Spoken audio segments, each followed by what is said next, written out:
Hi అండి, welcome to our channel TET and DSC exams hub. Third class తెలుగుకి సంబంధించి ప్రతిరోజు ఒక కథ నేర్చుకుంటూ ఆ కథ ఆధారంగా డిఎస్సికి ఉపయోగపడే ప్రశ్నలు చివరిలో అడగడం జరుగుతుంది.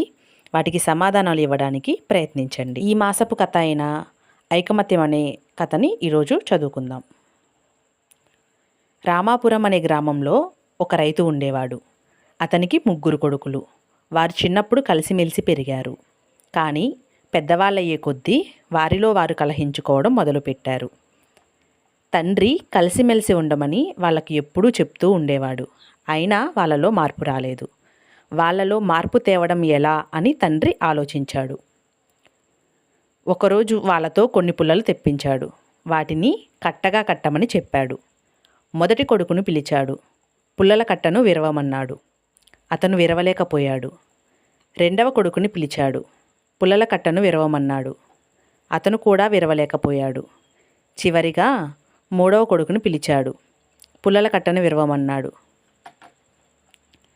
పుల్లల కట్టను విరవడం అతని వల్ల కూడా కాలేదు. తండ్రి 3 కొడుకులను దగ్గరకు పిలిచాడు.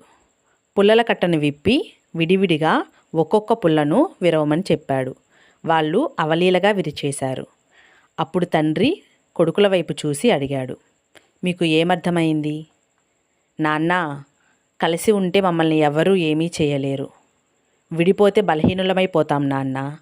ఇక కలిసి ఉంటాం, ఎప్పుడూ కలహించం అన్నారు కొడుకులు. తండ్రి సంతృప్తి చెందాడు.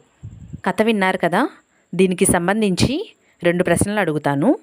సమాధానం తెలిసిన వారు కామెంట్ సెక్షన్లో మీ సమాధానాన్ని తెలియజేయగలరు. అలాగే దీనికి సంబంధించి పూర్తి ఎగ్జామ్ రాయాలి అనుకుంటున్న వారు డిస్క్రిప్షన్లో మరియు కామెంట్ సెక్షన్లో ఉన్న టెలిగ్రామ్ ఛానల్లో జాయిన్ అయ్యి ఫ్రీ ఎగ్జామ్స్ రాసుకోగలరు.